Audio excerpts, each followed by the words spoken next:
Okay, so day 2 of tearing the transmission pan out from the vehicle again. 5 liters of transmission fluid gone down. I took the pan back off. No sludge this time, which is great. I'm thrilled about that.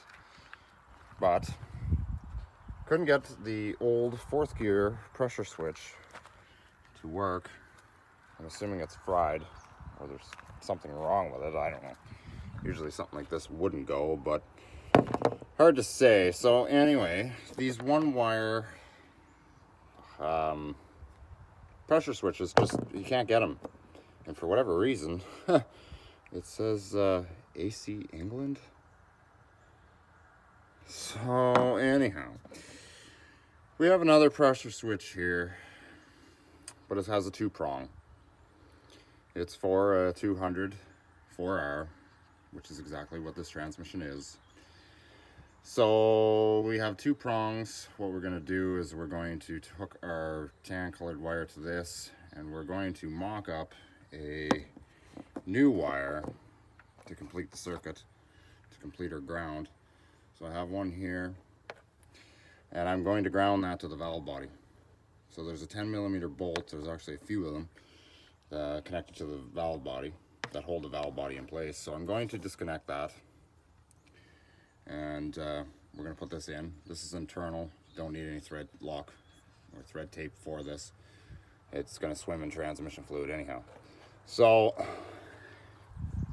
I have one of these type of connectors. It'll do. I mean, you know, it's going to be tough to find, you know, a connector unless you can rob one off of an old scrap vehicle or something. So I'm going to take that, and we're going to just ground it to the valve body, and then I'm going to use this tan colored wire, which is what would have been hooked up to this guy originally, and we're going to hook up the other lead on the opposite side. So if all goes well, we should have torque lock up in 4th gear as soon as fluid starts passing by that 4th gear valley, or whatever you want to call it, and there's fluid passing through this. This will actually complete the circuit, and this should energize or engage my torque lockup solenoid. The only problem is I can't test the vehicle because there's no lower rad hose in this car anymore because I blew it. It was rotten, so it let go. Shorter, they're way too long. You can't do anything, you can't add anything extra to this, so like, don't get the right idea to throw electrical tape on there, because the transmission fluid will just, you know, keep it to, well, it'll fall off of there and it'll start circulating in the tranny, so you definitely don't want anything that's going to come loose. So something like that.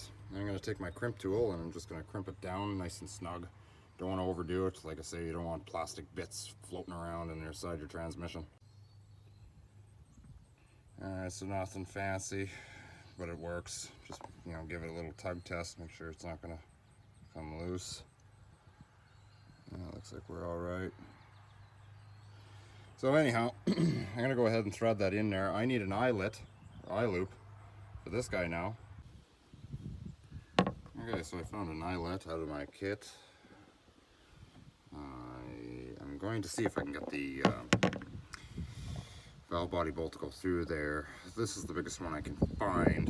I don't want to go much bigger because, I mean, the gauge of wire we're using, you know, this is all it is. So if I have to, I'll try and do some slight modifying, but I'm pretty sure the bolt will go.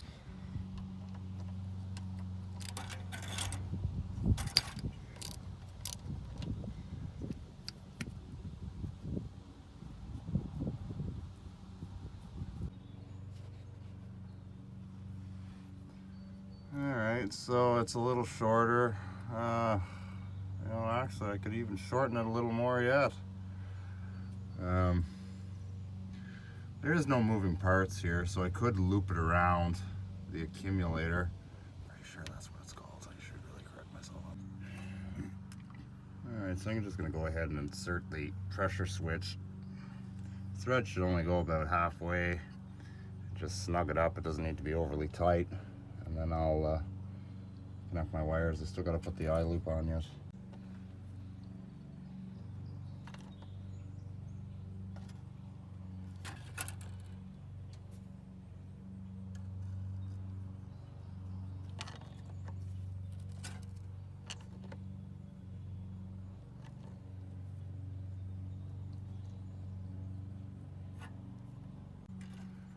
I really wish I had the proper connectors. These are really the ones that are supposed to be used, but I just don't have something like that here.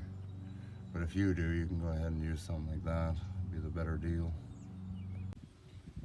Alright, so this is what I have here. I'm just going to take my valve body bolt and I'm just going to simply ground it to the valve body.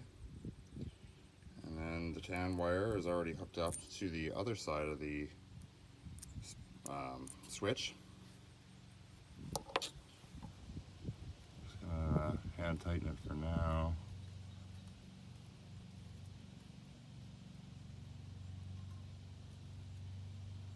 Okay.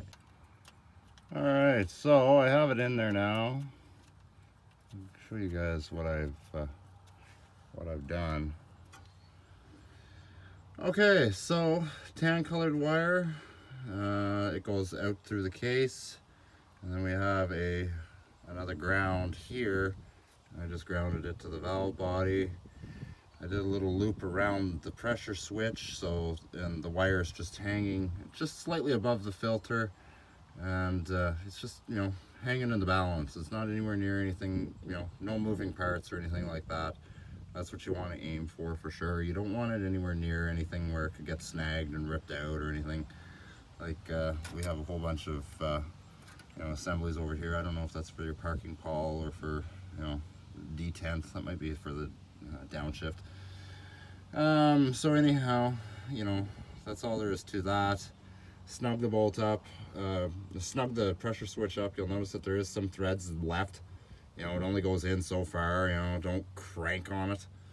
You know, check your connections with something like this, especially.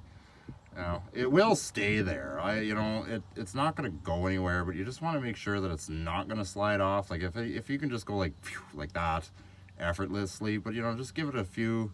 You know, and if it's staying there, then you're good. You know, if the lockup works for, you know, a couple days and all of a sudden it doesn't, well then you might want to check, you know, your connections, because there's a good chance one of the wires let go. But you know, you don't want to really do this again, because I mean, this is the second time I've had to take the pan down. So I'm going to snug this up.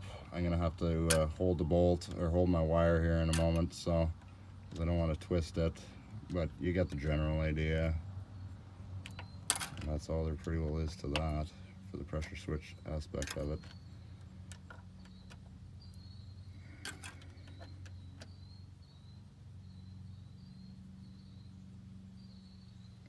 Might not need to hold it either. Perfect. Okay, she's in there. That's all there is to that. She looks good.